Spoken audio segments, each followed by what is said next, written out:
Vamos para a palavra de Deus, 1 Samuel 16, a partir do verso 1, minha versão NVI, diz assim: O Senhor disse a Samuel: Até quando você irá se entristecer por causa de Saul? Eu o rejeitei como rei de Israel.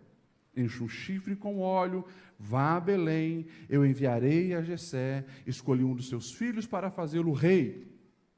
Samuel, porém, disse: Como poderei ir? Saul saberá disso e vai me matar. E o Senhor disse: Leve também um novilho com você, e diga que foi sacrificar ao Senhor. Convide Jessé para o sacrifício, e eu mostrarei a você o que fazer. Você irá ungir para mim aquele que eu indicar. E Samuel fez o que o Senhor disse. Quando chegou a Belém, as autoridades da cidade foram encontrar-se com ele, tremendo de medo, e perguntaram: Vens em paz? E Samuel respondeu: Sim, eu venho em paz, eu vim sacrificar ao Senhor. Consagre-se, venha ao sacrifício comigo. Então ele consagrou Jessé e os seus filhos e convidou para o sacrifício. E quando chegaram, Samuel viu Eliabe e pensou: com certeza é esse que o Senhor quer ungir. E presta atenção nesse verso 7. O Senhor, contudo, disse a Samuel: Não considere a sua aparência nem sua altura, pois eu o rejeitei. O Senhor não vê como o homem vê. O homem vê a aparência, mas o Senhor vê o Senhor vê o... Vamos ler junto, então, essa última frase, onde diz: o Senhor não vê como o homem vê, porque o homem vê a aparência, mas o Senhor vê o coração. 1, 2, 3. O Senhor não vê como o homem vê. O homem vê a aparência, mas o Senhor vê o coração. Amém. Vamos iniciar com uma pergunta que você vai fazer para quem está do seu lado. Pergunta para essa pessoa assim: você está investindo mais na aparência ou na essência? Enquanto isso, Azael, pode colocar a arte aqui para nós?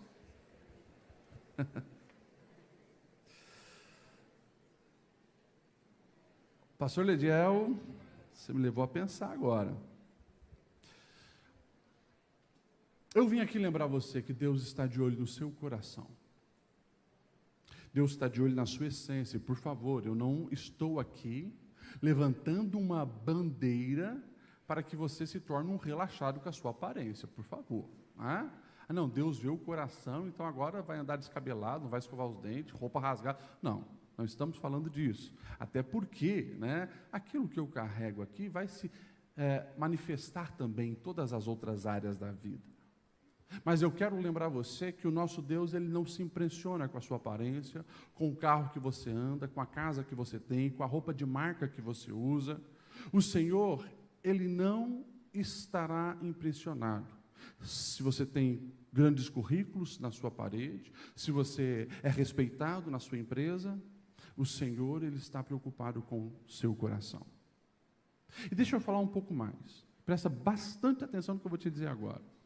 Assim como existia um lugar de honra em Israel, onde o Senhor queria colocar alguém cujo coração lhe agradava, a mesma coisa acontece conosco, pelo menos de duas maneiras.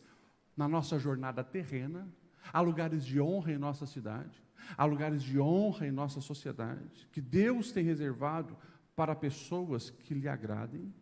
Mas para todos nós há um trono, no sentido de governo, principalmente quando nós falamos de vida eterna.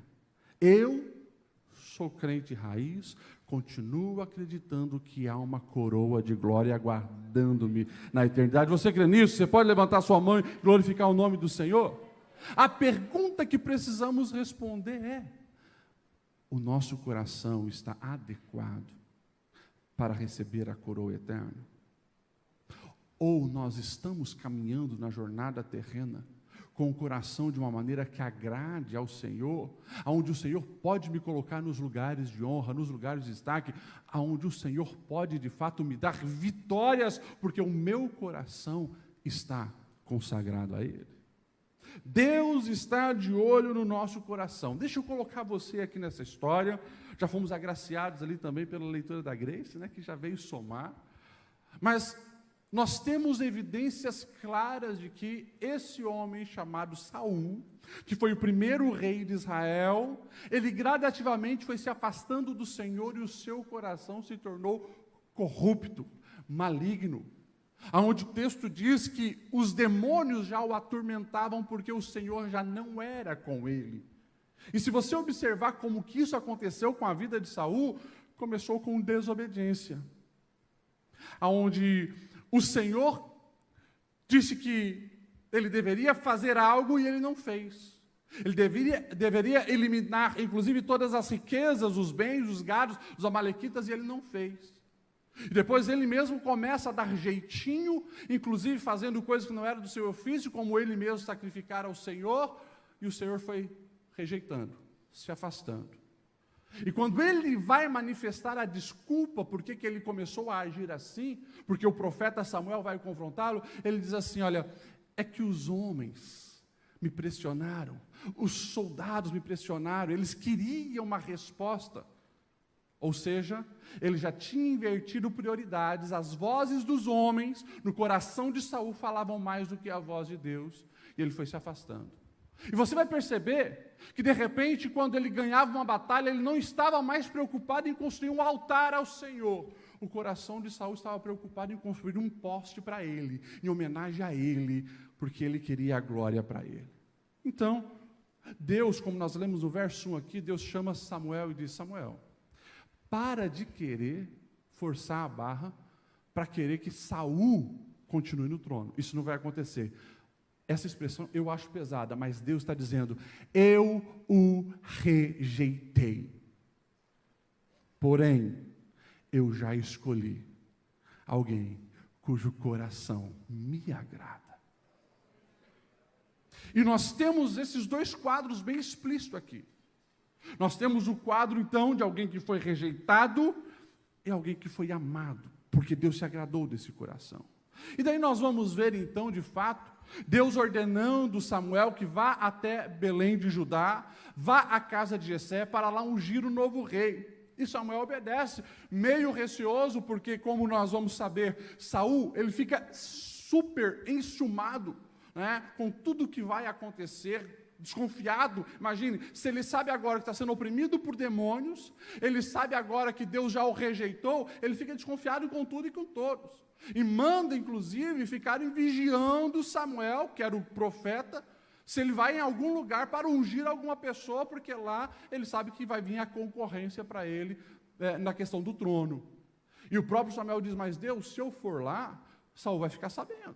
Não, vai fazer um sacrifício também, disse que vai fazer um sacrifício, e Samuel foi fazer um sacrifício.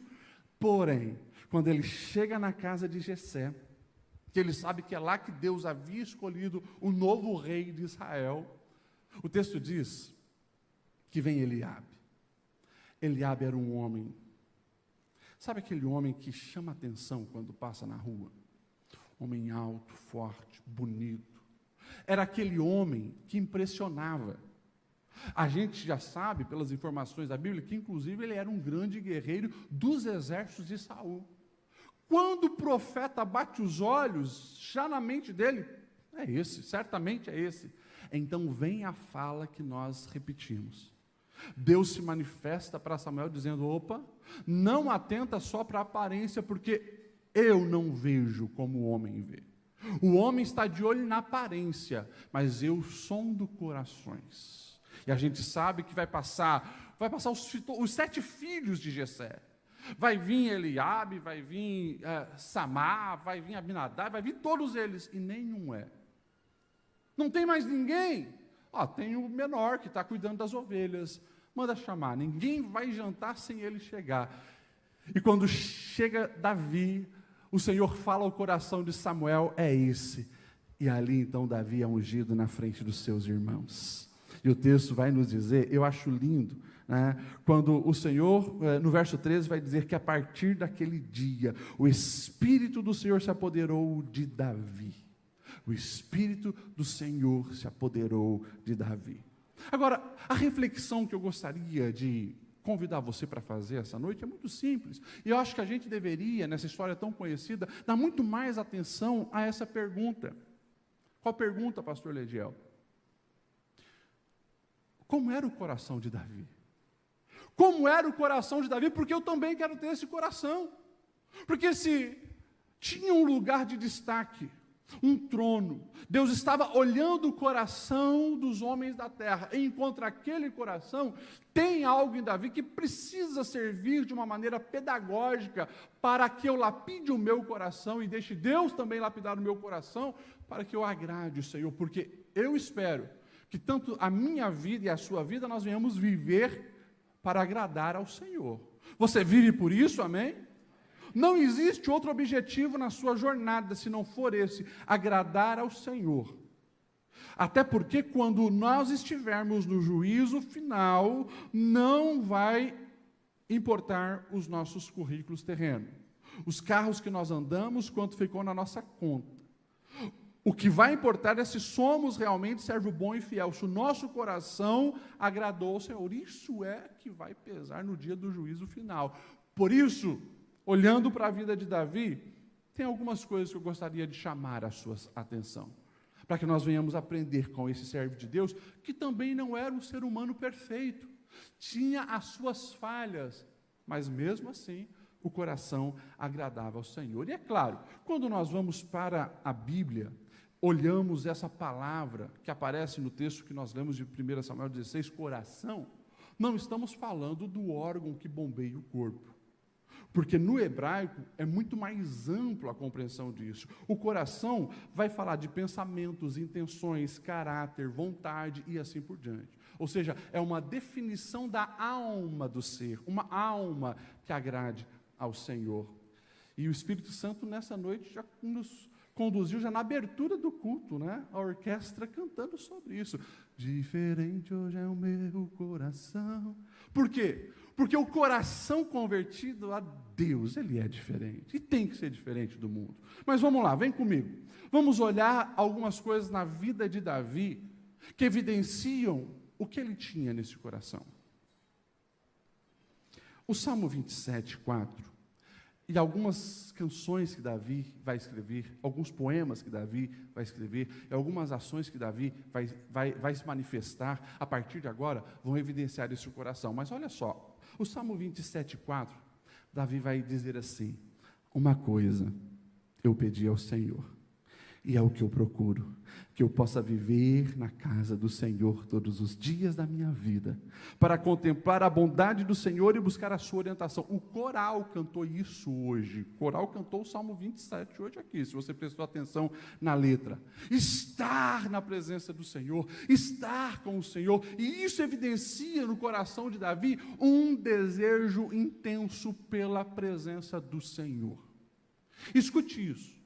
Se você não tem prazer em estar com o Senhor, esse coração precisa ser redimido, precisa ser convertido, porque é impossível você ter uma experiência com Deus e não querer isso aqui, mais da presença dEle todos os dias.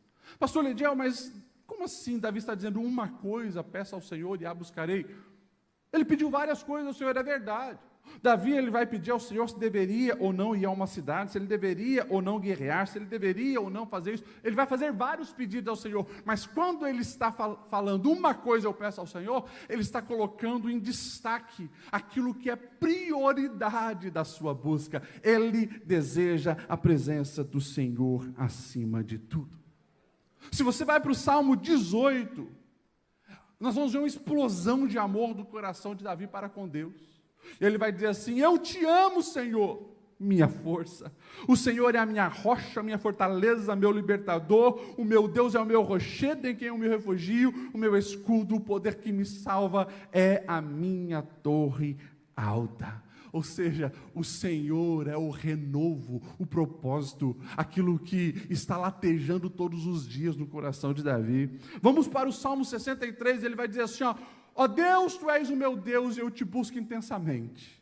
Não te busco de qualquer jeito, eu te busco intensamente. A minha alma tem sede de ti, o meu ser anseia pela sua presença, como numa terra seca e árida que não tem água, assim eu quero te contemplar no santuário e avistar o teu poder e a tua glória. Olha só o verso 3, ele vai dizer assim, ó, o teu amor é melhor do que a vida, por isso os meus lábios te exaltarão. Sabe o que você percebe? No coração de Davi, Deus é o prazer supremo.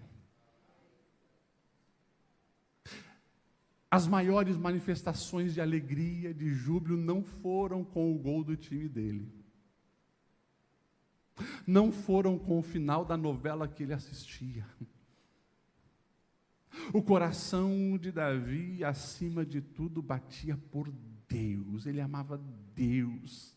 Ele queria a presença de Deus. Então você pode dizer assim, é verdade, pastor Lediel, mas na longa vida que nós temos narrado de Davi, talvez é o dos personagens bíblicos que nós mais vamos ter informação, ele vacilou. Sim. Teve um momento onde Davi negligenciou e ele amou mais o pecado do que a Deus. E a oração que ele vai colocar lá no Salmo 51, verso 11, é assim: Deus, não me expulses da tua presença e nem retires de mim o teu Espírito. Mesmo quando Davi peca, ele sabe que o melhor da vida é Deus e ele não quer perder isso.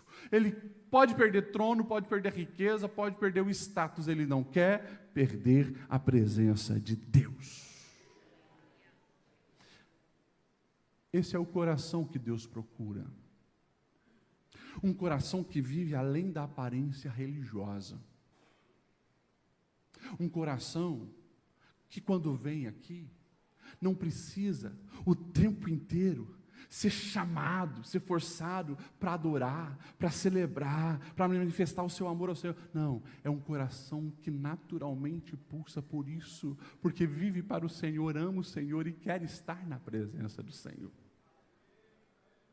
Eu e você precisamos desse coração todos os dias. Um coração que almeja mais a presença do Senhor e que esse amor é crescente todos os dias. E aqui, escute bem o que eu estou dizendo para você. Eis um grande termômetro espiritual para você avaliar o seu nível de espiritualidade. Se você perdeu o amor pelo Senhor e, consequentemente, o amor pelas coisas de Deus, o desejo de se envolver com o reino eterno, eu, como um pastor que te ama, eu digo, acenda essa luz de alerta, por favor, urgentemente. Porque você precisa voltar para o secreto, para a presença de Deus. Você precisa começar a cantar louvores que invoquem a presença do Eterno. Você precisa ter a comunhão com o Espírito Santo. E isso acontece com uma busca intensa. Vocês estão comigo, amém? Posso falar umas verdades aqui? Toda vez que nós, do púlpito à porta, toda vez que nós escolhemos um caminho de pecado, nós estamos dizendo que o pecado tem um lugar primaz no nosso coração em vez da presença de Deus. Toda vez que você sabe que falar mentira é pecado, mas você continua na mentira, você continua no engano, você continua na calúnia, na maledicência, você continua na prostituição, você continua na pornografia, você continua no roubo, você continua naquele jeitinho, você continua fazendo as coisas erradas, você está dizendo, meu coração ama mais isso do que a presença do Senhor. O pastor Aguiar, numa das suas pregações, ele falou algo muito forte. E quando não há confissão desse pecado, você está firmando uma aliança com o diabo. É o segredo teu e de Satanás. E aquilo impede você de ter a restauração que você precisa na sua vida para viver a vida em abundância que o Senhor tem. Então, que nós possamos confessar os nossos pecados, nos arrepender dos pecados, converter-nos a Cristo e colocar o Senhor no lugar devido, o trono do nosso coração. e que a gente possa passar a amar ao Senhor verdadeiramente, se entregar ao Senhor verdadeiramente, querer a presença do Senhor verdadeiramente. Você me entende? Amém? Glória a Deus. Viva por isso. Viva pelo Senhor, para amar o Senhor, conhecer mais o Senhor, e o seu coração começa então a se ajustar para viver as promessas do Senhor. Segunda grande verdade que nós vamos encontrar no coração de Davi, é um coração que ele constrói a sua identidade no Senhor. Ele sabe quem é em Deus, e consequentemente, ele não vai aceitar rótulos negativos sobre a sua vida, porque é algo natural. Quando você passa a desenvolver esse relacionamento pleno com o Senhor, automaticamente as vozes humanas, os achismos humanos vão ser silenciados, e isso é uma lógica natural. Quanto mais eu me afasto do Senhor, as vozes humanas aumentam, e tem mais influência sobre mim. Quanto mais eu amo o Senhor, me aproximo do Senhor, as vozes humanas são silenciadas. Se a gente pegar alguns fatos, já no capítulo 17, a gente vai ver isso de uma maneira bem clara. O pai de Davi, Jessé, após ele ser ungido, vai dizer para ele assim: meu filho, eu preciso que você vá na guerra, os teus irmãos estão na batalha contra os filisteus, e você vai levar pão a eles. Olha só. No episódio anterior, Davi é ungido como rei de Israel na frente dos irmãos. Ainda não tinha sido manifesto o trono, mas ele foi honrado, ungido, manifestado como escolhido de Deus na frente dos irmãos. E o pai agora diz assim: eu preciso que você faça aquele serviço de motoboy, tá? É o futuro rei de Israel. E a gente não vê um coração orgulhoso, altivo. Oh, esqueceu do que aconteceu semana passada, mês passado aqui? Eu fui ungido, eu sou o rei, eu não faço mais. Não. Sim, senhor, meu pai. Porque ele tem um coração de servo. Essa é a identidade dele em Deus. Não tem desculpa para não servir. Ele pega o pão, pega o queijo e ele vai. E no servir, no ato de servir, o que para muitos talvez seria algo humilhante, é onde Deus já havia preparado um cenário todo preparado para honrar e mostrar a Israel quem era o seu novo escolhido. E desse jeito. E você vai perceber algo lógico, que é um princípio bíblico. Deus não vai colocar ninguém no trono sem passar pelo caminho da humildade. Não existe isso. Antes de você querer lidar com o cetro, você precisa servir, tem que lidar com pão, tem que lavar pés com a bacia, tem que servir. Processo natural. Porque jamais um coração estará preparado para o governo se não for realmente preparado como servo. Essa é uma grande realidade que a gente vai ver na Bíblia toda. Quando ele chega lá, é interessante, ele vai fazer o bem para os seus irmãos, mas quando chega lá, ele se interessa pelo que está acontecendo, porque ele não aceita, né? É a indignação de não se conformar com as mediocridades da vida. Quando Davi chega lá, ele ouve Golias desafiando o povo de Israel e o Deus de Israel. Não tem homem aí para guerrear comigo. E quando ele sabe que já são 40 dias que está acontecendo isso 2 vezes por dia, 80 vezes o povo de Israel sendo humilhado, na hora Davi vai dizer: eu vou. Quem esse incircunciso pensa que é? Olha só a convicção da sua identidade. Quem pensa ser incircunciso para desafiar o Deus de Israel? Ou seja, ele lembra da aliança que Deus fez com Abraão, a marca no órgão genital do homem, a circuncisão, e ele sabe bem claro: eu estou aliançado com o verdadeiro Deus. Agora, quem que esse cara pensa que é? Para desafiar o Deus verdadeiro, vou para dentro. Quando ele fala isso, o irmão mais velho, Eliabe, que estava sendo beneficiado com a presença dele ali, porque trouxe a comida, o irmão diz assim: o que você está fazendo aqui?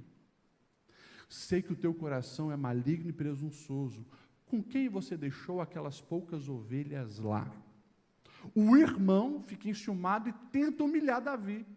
E o texto vai dizer que Davi não permite que aquelas palavras entrem no coração. Ele vira as costas para o irmão e segue preocupado agora o que ele deveria fazer para derrotar aquele gigante. Isso aqui é maravilhoso. Porque presta atenção no que eu vou te dizer. Se tem algo que compromete o seu coração, é quando aquilo que o pai já falou ao teu respeito, filho, filha amada, criado em imagem e semelhança do eterno, quando você esquece isso e permite que o seu coração esteja vulnerável pelas afrontas e manipulações de um mundo caído. Quantos aqui são pais? Levanta a mão e diga amém. Você, pai, imagine, você cresceu falando palavras de amor para a sua princesinha, para o seu príncipezinho. Meu filho, você nasceu para vencer. Meu filho, você é especial. Meu filho, vai dar certo. Meu filho, você é uma bênção. Quando chega na adolescência, é natural o adolescente ter as suas crises, né? Imagine, os braços crescem mais do que, né, fica aquele negócio desgonçado. Eu me lembro da minha adolescência, a cara cheia de espinha. Daí começa lá na escola os apelidos, né? Eu tinha tanta espinha que me chamavam de Choquito, mas cheio de espinha. E outros apelidos, que todo adolescente vai ter. Hoje é bullying, né? Hoje o negócio é sério. Na nossa época, meu Deus do céu, é um negócio assustador. Agora, você imagine, pai, você que cresceu, mãe, declarando coisas lindas ao seu filho, de repente você percebe aquele adolescente entrando numa depressão, porque alguém que não tem compromisso com ele, alguém que nem quer o seu bem, conseguiu entrar na mente do seu filho.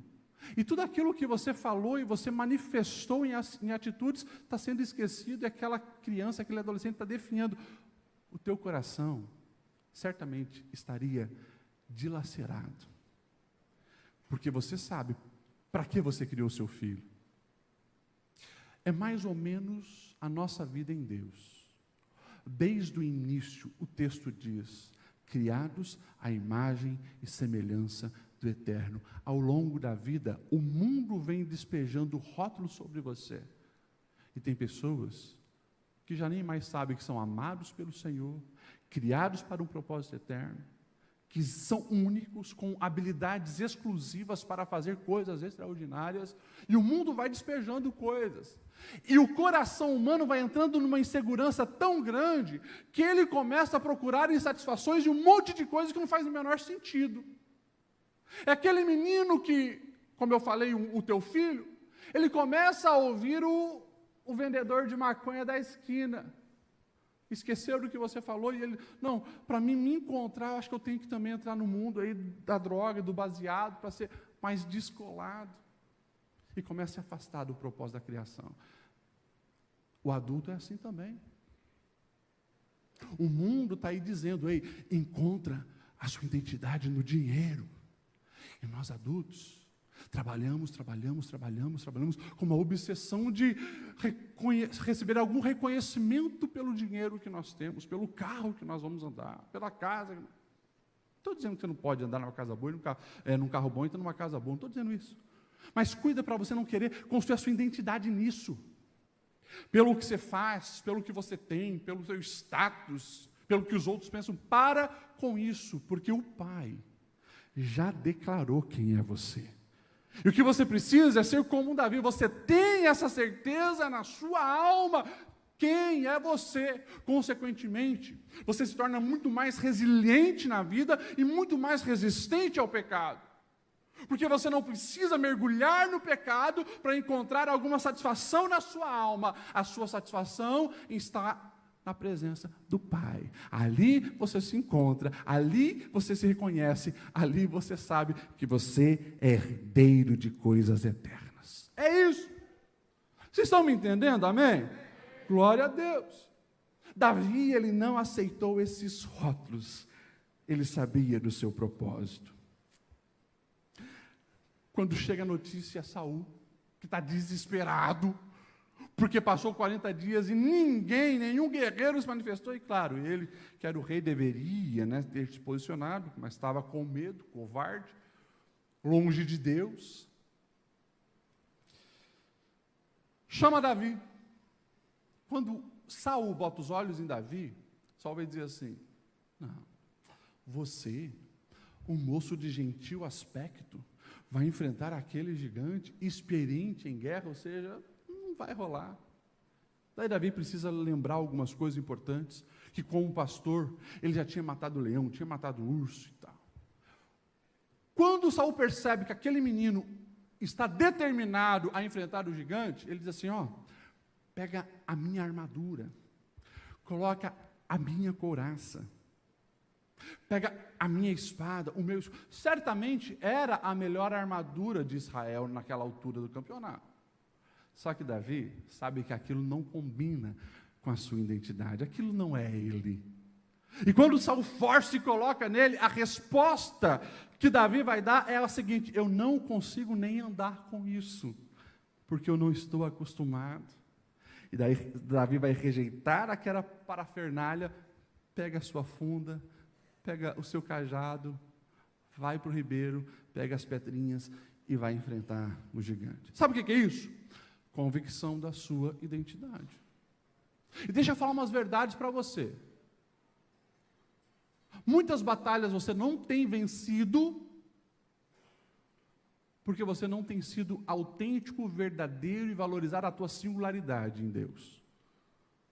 Você fica caçando a armadura dos outros, ideologia dos outros, maneira de pensar dos outros, colocando em você, e por isso você está sendo constantemente derrotado.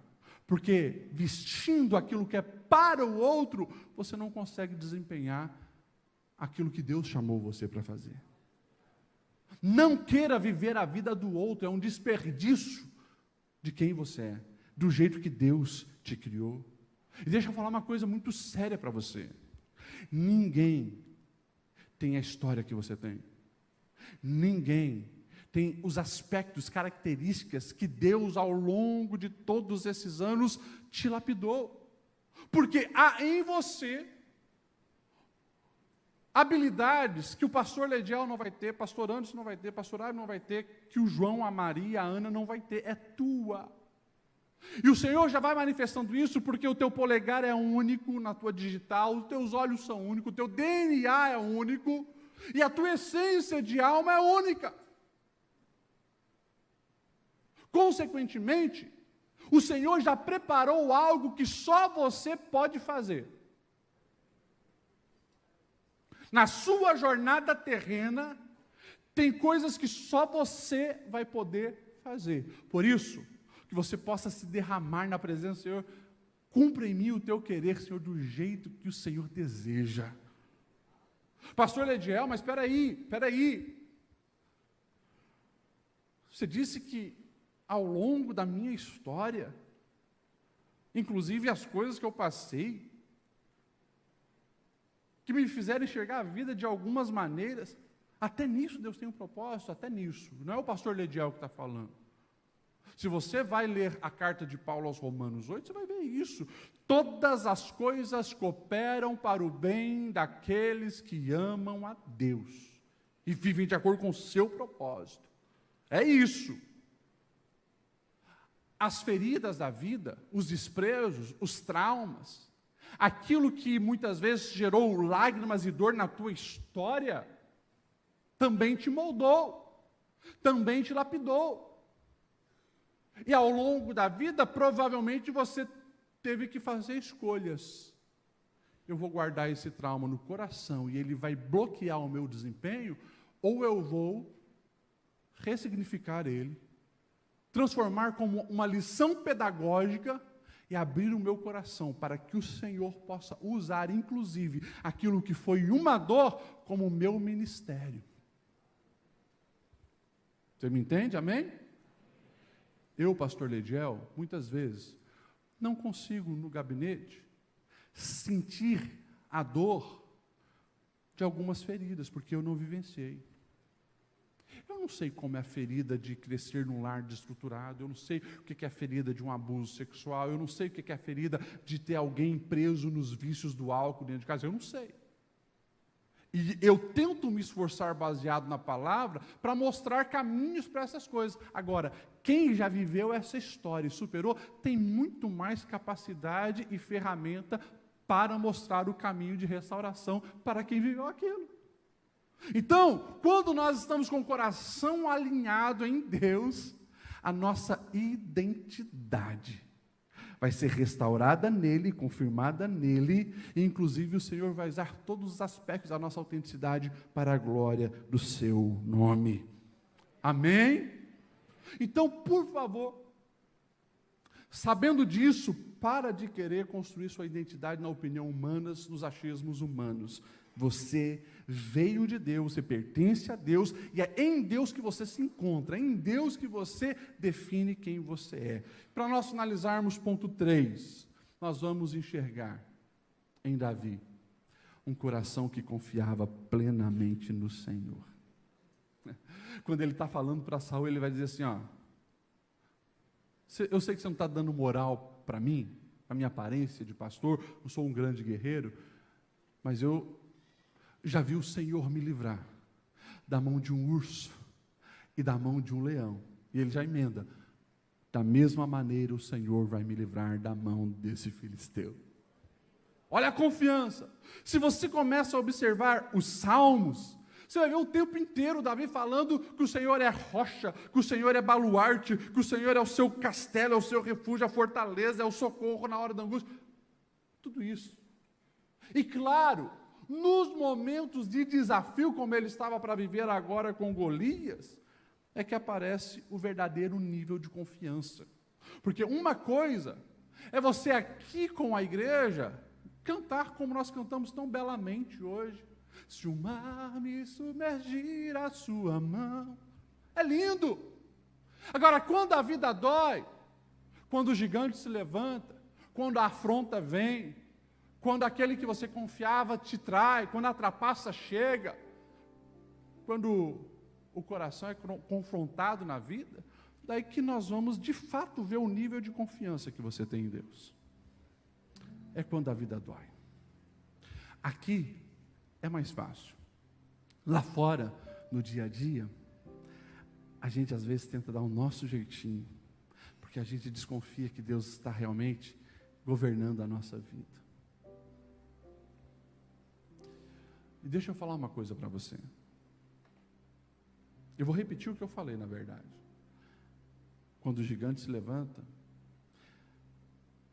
a sua alma vai revelar onde está a verdadeira confiança.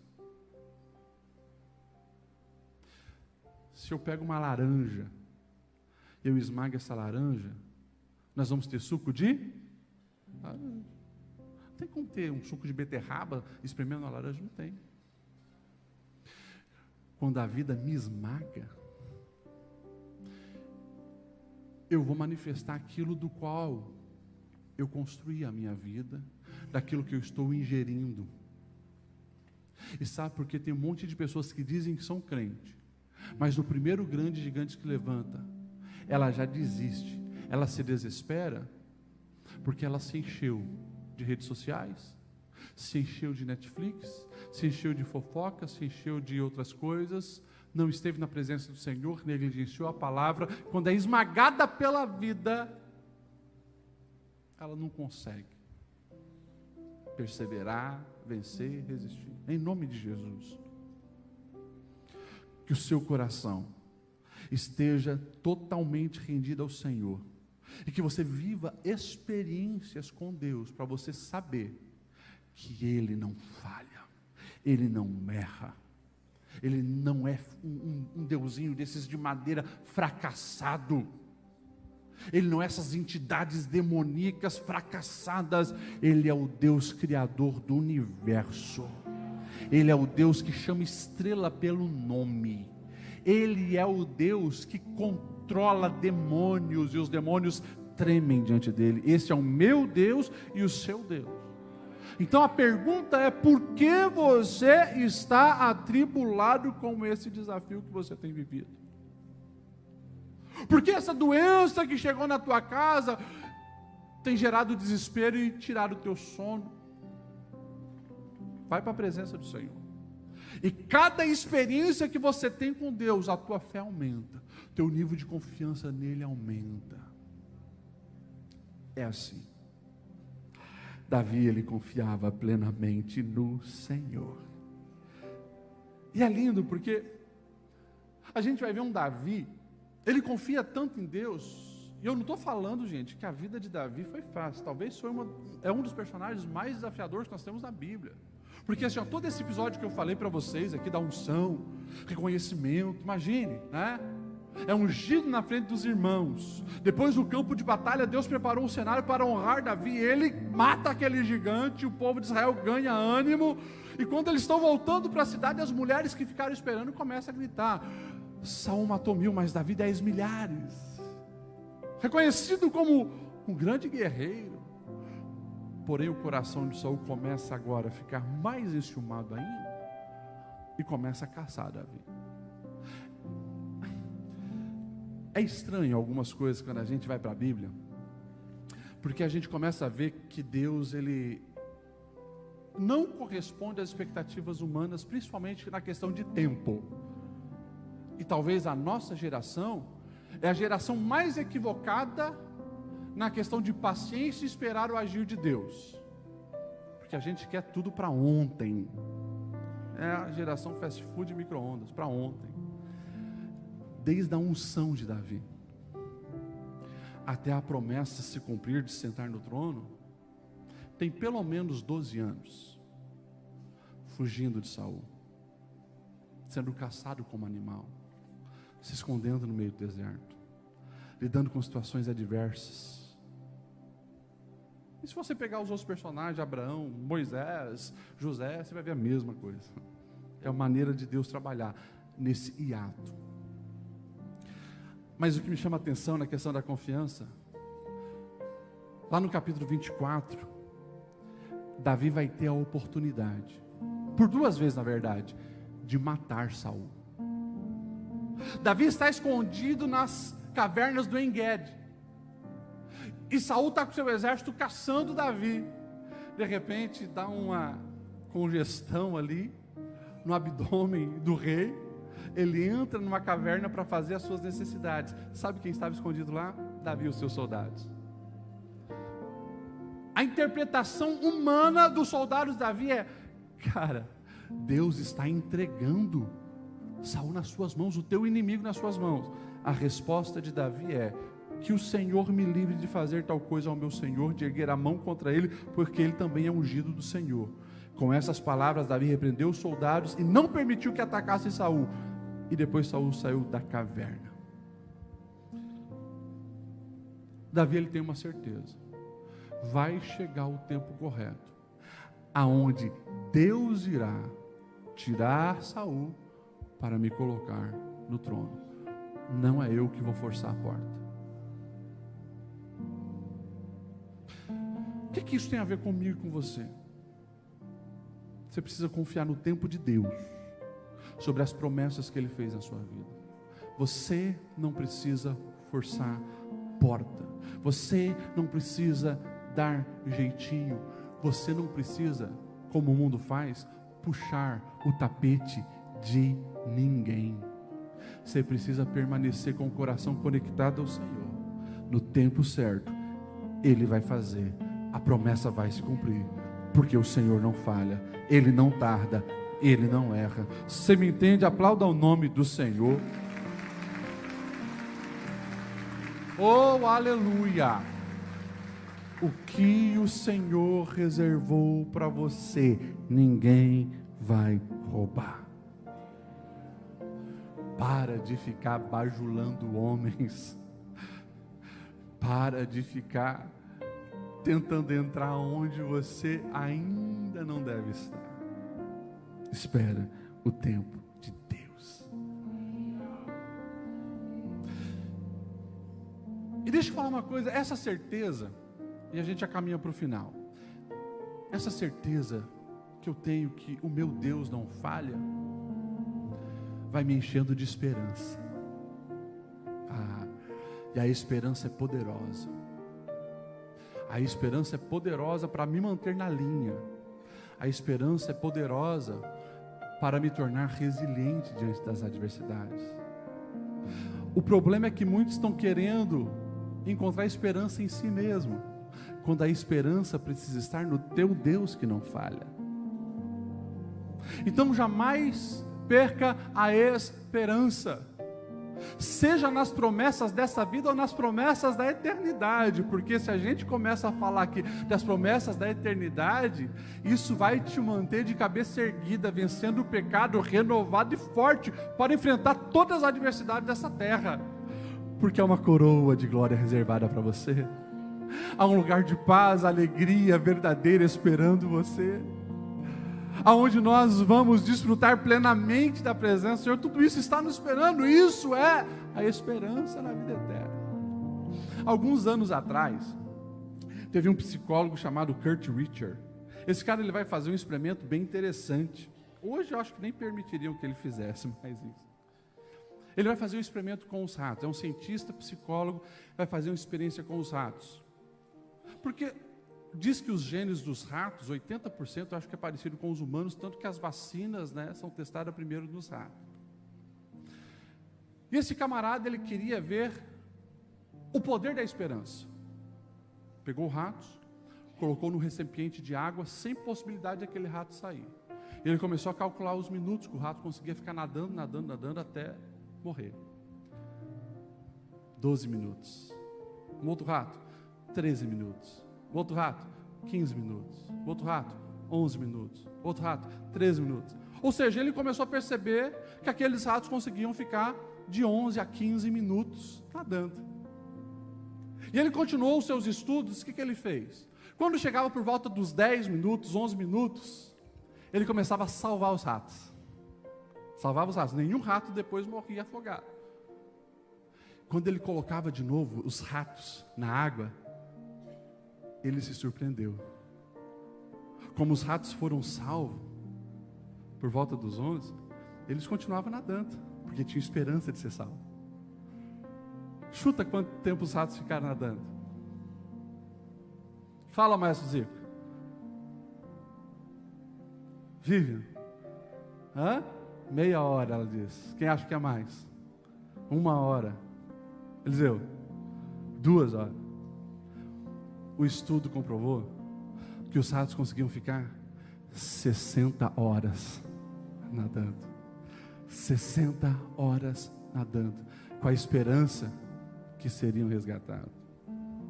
Kurt Richard, digita lá no Google, que você vai encontrar esses estudos. 60 horas, porque tem uma esperança. Tem uma esperança. Ou seja, o Espírito Santo me faz lembrar você que se você tem uma esperança verdadeira, você vai ter renovo, você vai ter força para vencer essa adversidade. Você consegue ir mais longe do que você mesmo imagina. E nós, os cristãos, ainda temos o consolo do Senhor, a presença do Senhor, a ajuda do Senhor. Então não tem por que você desistir de permanecer no caminho certo, nas promessas do Senhor. Confia no seu Deus, Ele não falha.